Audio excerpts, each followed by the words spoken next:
प्यारे विद्यार्थियों, मैं मोनिका भल्ला, सहायक अध्यापिका मैपल्स एकेडमी टेबल, आज आपको अध्याय 4 लेखक श्रीलाल शुक्ल द्वारा लिखित व्यंग्य कथा पहली चूक पढ़ाने जा रही हूँ। उत्तम खेती मध्यम वान, अधम चाकरी भीख लेना। भावार्थ, खेती करना सर्वोत्तम होता है, उसके बाद व्यापार और अंत में नौकरी का स्थान है। शब्दकोश: पंचभूत 5 तत्व पृथ्वी, आग, वायु, आकाश, जल।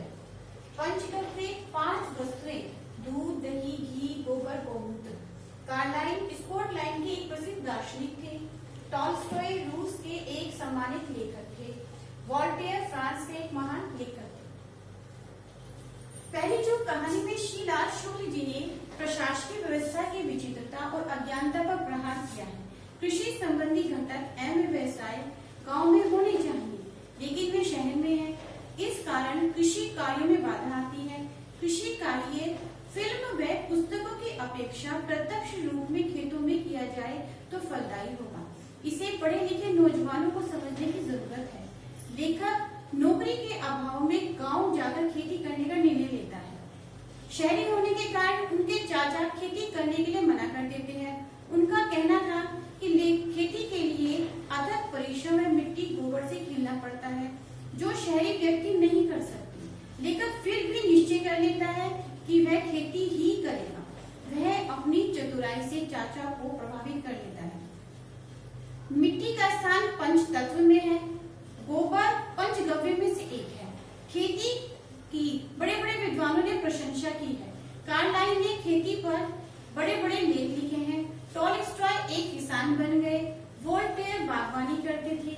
गौतम जैसे ऋषि गेहूं बोते थे।